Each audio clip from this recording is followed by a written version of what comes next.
नमस्कार दोस्तों। गांधी ने कहा था कि मोहब्बत वही कर सकता है जो बहादुर हो, कायर व्यक्ति मोहब्बत नहीं कर सकता। आज हम इस बात को बार बार देखते हैं कि मोहब्बत इस देश से, मोहब्बत इस देश के संविधान से, मोहब्बत इस देश के लोगों से, मोहब्बत इस देश की हर जाति से, हर धर्म से, मोहब्बत इस देश के पर्यावरण से, पेड़ों से, पहाड़ों से, नदियों से और सबसे ज्यादा इस देश के आदमियत से, इस देश के नागरिकों से, इस देश के किसानों से, दलितों से, पिछड़ों से, आदिवासियों से, ब्राह्मणों से, क्षत्रियों से, महिलाओं से, बच्चों से, बच्चियों से, सबसे एक मोहब्बत करने की बात बनती है। और इस मोहब्बत की ही आज जरूरत है, इस देश को ही नहीं, इस देश के अलावा पूरी दुनिया को, क्योंकि हिंदुस्तान ही वह देश है जिसने वसुधैव कुटुंबकम का राग दिया था।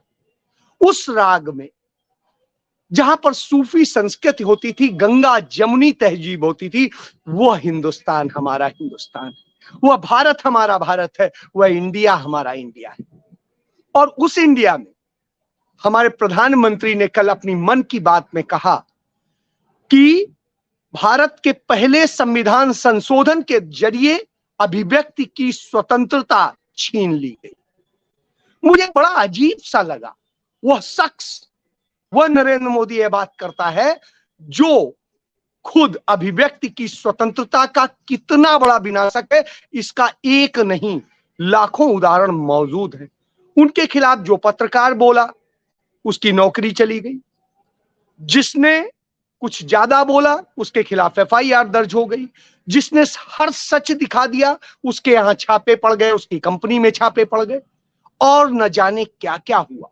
लोगों के साथ मॉब लिंचिंग हुई और बहुत सारी घटनाएं हुई। तो यह वह नरेंद्र मोदी यह बताता है, और जब वो यह बताता है तो निश्चित रूप से लगता है कि आखिर वो समझाना क्या चाहता है। राहुल गांधी ने संसद के अंदर सवाल किया नरेंद्र मोदी के पूंजीपति मित्र के बारे में, तो उनके खिलाफ सजा हो गई, उनके खिलाफ मुकदमे दर्ज हो गए। उन्होंने सच बोला तो उनके खिलाफ 2 दर्जन मुकदमे दर्ज कर दिए नरेंद्र मोदी सरकार के समय। यह हालात हैं। उनके ऊपर झूठे भ्रष्टाचार से लेके तमाम सारी चीजें। राजस्थान के चुनाव के दौरान उन्होंने, जब जनता ने बोला कि ये तो पनौती है, तो उन्होंने कहा कि कौन, तो जनता से आवाज आई मोदी, तो उन्होंने कहा मोदी पनौती। और उस पर नेशनल हेराल्ड, जिसने देश को आजाद कराया, उसमें छापे पड़ गए, वहां पर कार्रवाई हो गई। तो ये सारी चीजें हमें बार बार देखने को मिलती हैं, और इस कदर मिलती हैं कि अब लगता है कि ये देश में लोकतंत्र बचा कहां है, अभिव्यक्ति की स्वतंत्रता बची कहां है। अभिव्यक्ति की स्वतंत्रता की जब हम बात कर रहे हैं तो आप देखिए, जो गुजरात में भारतीय जनता पार्टी की पदाधिकारी है विभूति पटेल, नरेंद्र मोदी ने उसे बिजनेस वूमेन कहा था, सम्मानित किया था। उससे उसके दलित कर्मचारी ने सैलरी मांगी तो उसको जूते चटाए गए। साहब, ये होता है। तो ये अभिव्यक्ति की स्वतंत्रता है। जौनपुर में एक युवक ने इसी तरह अभिव्यक्ति की स्वतंत्रता व्यक्त करने की कोशिश की, जो दलित था, तो साहब उसको पेशाब पिलाई गई, उसकी भौएं छीन ली गई और न जाने क्या क्या हुआ। यह स्थिति है।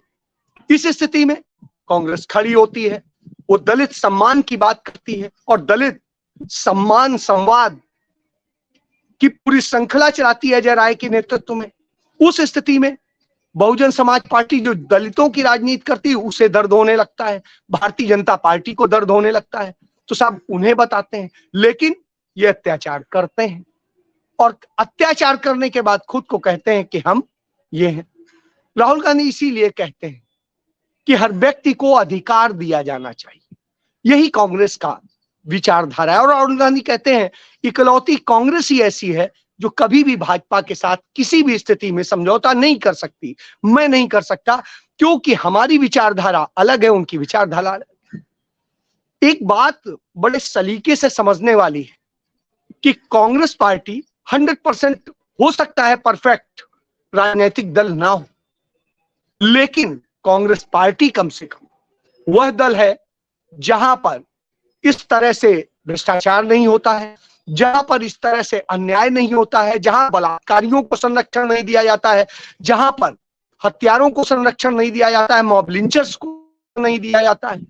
तो जहां पर किसी ऐसे को संरक्षण न दिया जाता हो तो वह कांग्रेस पार्टी है। लेकिन भारतीय जनता पार्टी क्या है? वह पार्टी है जो अपराधियों को संरक्षण देती है, जो जातिगत दुर्भावनाएं रखने वालों को संरक्षण देती है। और उत्तर प्रदेश के मुख्यमंत्री योगी आदित्यनाथ जब तेलंगाना चुनाव में जाते हैं तो जनता के हित की बात नहीं करते हैं। नरेंद्र मोदी जाते हैं, जनता के हित की बात नहीं करते हैं। वहां क्या कहते हैं कि हम हैदराबाद का नाम बदल देंगे, हम महबूब नगर का नाम बदल देंगे, हम उसका नाम भाग्यनगर कर देंगे, उसका नाम पेरू कर देंगे।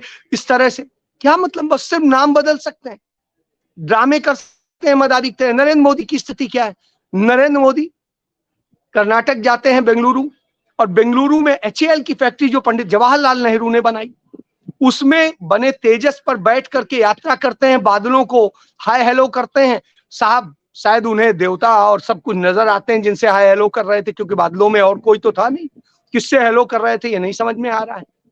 और वो फोटो के जरिए आज क्या है, पायलट बन के, बिल्कुल बन के उस ड्रेस में। असली पायलट राजीव गांधी प्रधानमंत्री रहे, उन्होंने कभी ऐसा नहीं किया, लेकिन नरेंद्र मोदी इस तरह से करते हैं। तो साहब जब यह स्थिति होती है तो सवाल उठता है। और सवाल इस जगह एक और है कि नरेंद्र मोदी जब यह कर रहे होते हैं, उसी समय राजौरी में भारत की सीमाओं की रक्षा करते हुए शहीद हुए वीर कैप्टन का 100 पहुंचता है, और वहां उसी समय में चंद दूरी पर सलामी देने की बात आती है तो वो नहीं जाते, वो अपने फोटो सेशन, अपने वीडियो में व्यस्त होते हैं। वहीं दूसरी तरफ वहां के मुख्यमंत्री जो कांग्रेस के हैं वो जाते हैं और वो जाके उसे सलामी देते हैं।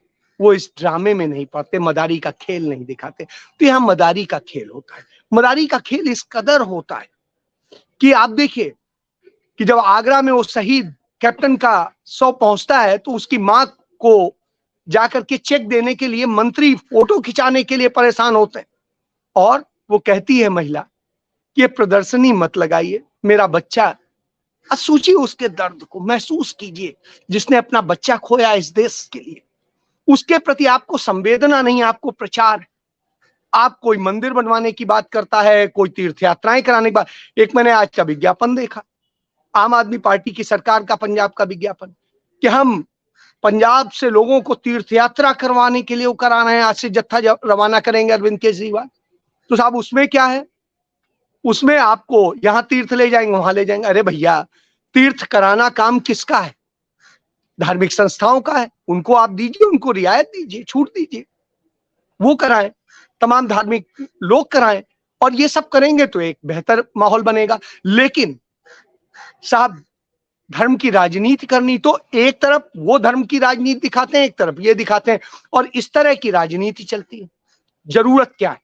जनता को जरूरत है रोजगार की, जनता को जरूरत है धर्मनिरपेक्षता की। इन सब की जो जरूरत है, उस जरूरत को पूरा करना सरकार का काम है कि वो बेहतरीन से बेहतरीन जीवन दे। लेकिन जब सरकार बेहतरीन जीवन, बेहतरीन नागरिक सुविधाएं देने की बजाय इन पर काम करे, टैक्स अधिक वसूले, सुविधाएं न दे, और उसके बूते नाम बदलने का खेल करे, जिसमें करोड़ों रुपया, हजारों करोड़ खर्च हो जाता है, और उसके बाद में और सारी चीजें। मैं इन दिनों उत्तर प्रदेश में हूं और यात्रा में हूं, और यात्रा के दौरान आपसे बात कर रहा हूं। मैं यहाँ पे आया, तमाम जगह मैंने जो समस्याएं देखी, जिस तरीके के हालात देखे, मुझे लगा इतने नरकीय जीवन में उत्तर प्रदेश के लोग रह रहे हैं। सोच करके मैं राजस्थान होता हुआ आया, मुझे लगा कि इससे तो बुरा कुछ हो ही नहीं सकता है। कल मोहन भागवत नोएडा में कहते हैं कि साहब धर्मनिरपेक्षता ही भारत की है, तो हम भी तो यही कहते हैं। लेकिन यही बात चिदंबरम साहब बताते हैं कि आज वो वक्त आ गया है कि जब धर्मनिरपेक्षता को तुष्टीकरण का नाम दिया जा रहा है। और कौन नाम दे रहा है? भारतीय जनता पार्टी दे रही। जिस तरीके से भारतीय जनता पार्टी और नरेंद्र मोदी ने फांसीवादी चेहरा अपनाया है और जिस तरीके से वो इस देश को बर्बादी की राह पर ले जाते हैं, चिंता होती है। देश कंगाली में, बेरोजगारी में और न जाने किन किन दर्द को सह रहा है। सीमाओं पे हमारे युवा बच्चे मारे जा रहे हैं। तमाम सारे बच्चे आज बेरोजगारी का शिकार है। मैं देख करके परेशान था कि उन्हें 10,000 रुपए महीने की नौकरी नहीं हो पा रही है। उस हालत में और हम कहते हैं हम विश्वगुरु बन गए। नरेंद्र मोदी कहते हैं कि बाहर जाके शादी मत करो। अरे भैया, कम से कम आदमी अपने बेहतर जीवन को तलाशता है। और जब 50,000 साल पहले अफ्रीका से मानव जाति चली थी और फिर दुनिया में पहुंची, तो उसने तो सभी से शादी की, सभी से सब कुछ किया। कोई धर्म नहीं था, कोई जात नहीं थी। और ये धर्म की बात करें तो यजुर्वेद कहता है, स्पष्ट कहता है कि जो मूर्ति पूजा करता है, मंदिर की वो बनाता है और ये करता है, वो भगवान का अपमान करता है, क्योंकि भगवान की कोई आकृति नहीं है, कोई मूर्ति नहीं। ठीक है, आप अपने ध्यान केंद्रित करने के लिए आपने एक चीज बनाई, कुछ और धर्मों से आप प्रभावित होकर मंदिर बनाने लगे, सब कुछ करने लगे, करिए, लेकिन सरकार अपना काम करे। वो काम करे जो नागरिकों के प्रति है, उनके अंदर सामाजिक समरसता लाए, उनको जातीय भेदभाव से मुक्त करे, लिंग भेद से मुक्त करे और सारी चीज करे। तो वो करने की जगह आप क्या करते हैं? आप नफरत फैलाते हैं, जाति से जाति की, धर्म से धर्म की, लिंग से लिंग की, और उसके बाद में फूट डालो राज करो की नीति करते हैं। यही वजह है कि राहुल गांधी जातिगत जनगणना की बात करते हैं, जाति सर्वे की बात करते हैं, जिससे सभी को हक दिया जा सके और जाति की राजनीति नहीं हो बल्कि हक की राजनीति हो। आपको शिक्षा का हक कांग्रेस ने दिया, स्वास्थ्य का हक कांग्रेस ने दिया, आपको सूचना का अधिकार कांग्रेस ने दिया, खाद्य सुरक्षा कांग्रेस ने दिया। आपने क्या दिया? आपने इस देश को भूखमरा बना दिया, बेरोजगार बना दिया और न जाने क्या क्या बना दिया। यही वजह है कि जनता आपको पनौती कह रही। और आपने स्टेडियम का नाम बदल दिया, स्टेडियम में जो हुआ उसके बाद जनता ने आपका नाम बदल दिया और पनौती कर दी। आप सोचिए, अब आप चाहें जितना चिल्लाते रहिए, आपको पनौती की स्थिति है। और पनौती की स्थिति क्या है कि आपने अपने चंद पूंजीपत मित्रों को लाभ देने के लिए इस देश को भाड़ में झोंक दिया है। हालात ये हैं, पिछले 16 दिन से हमारे 41 मजदूर, कामगार, स्पेशलिस्ट थे, वो टनल में फंसे हुए हैं, मौत से जूझ रहे हैं। और इसके बावजूद सरकार की सारी मशीनरी, जो विश्वगुरु कहते हैं, सारी मशीनरी लगाने के बावजूद उन्हें नहीं निकाला जा सका है। लेकिन आपका वो पूंजीपति मित्र अदानी मस्ती कर रहा है, आराम मार रहा है, क्योंकि उसे फर्क नहीं पड़ता है। जो भी कुछ हो रहा है उसका क्या जा रहा है। आप सोचिए, 60 साल पहले वहीं पर टनल बनाने की बात हुई थी, तब पर्यावरण की रिपोर्ट आई थी कि यदि ऐसा किया गया तो इतने इतने प्राकृतिक समस्याएं पैदा होंगी। ये गंगा और यमुना का जो पूरा क्षेत्र है उसमें किस तरह से समस्याएं होंगी, पहाड़ और उसको। लेकिन आपने पहाड़ खुदवा दिए, आपने तमाम खनन करवा दिया और सारी संपदाएं बेच दी। तो बेचने का काम आप करते हैं, उसके बाद आप एचएल में जाके अपना शो दिखाते हैं। उस एचएल में जिन पंडित जवाहरलाल नेहरू को आप पानी पी पी करके कोसते हैं और न जाने क्या क्या कहते हैं। तो साहब, जब आप ये करते हैं तो आपका चेहरा बेनकाब हो जाता है। हर कोई जानता है कि किस तरह से आप चुनाव जीतने के लिए झूठ बोलते हैं। यही वजह है कि अब जब आप तेलंगाना में जा रहे हैं तो जनता आपको वहां काले झंडे भी दिखा रही है और भी बहुत कुछ कर रही है। लेकिन वहीं राहुल गांधी या प्रियंका गांधी जा रहे हैं तो जन सैलाब ऐसे उमड़ रहा है कि जैसे कुछ कहा ही नहीं जा सकता, इतना भी। और केसीआर या ओवैसी के साथ मिलकर आप किस तरह से खेल कर रहे हैं वह भी दिखाई दे रहा है। और नफरत फैलाने के लिए योगी आदित्यनाथ से लेकर के आप तमाम सारे लोग वहां भेज रहे हैं। आपके नेता जाते हैं, आपके कर्नाटक में जो नए प्रदेश अध्यक्ष आपने बनाया, उन्होंने कहा अब हम यहां से धर्म की, सनातन धर्म की वो करेंगे। आपके यूथ के अध्यक्ष कहते हैं सनातन धर्म का ये कर देंगे।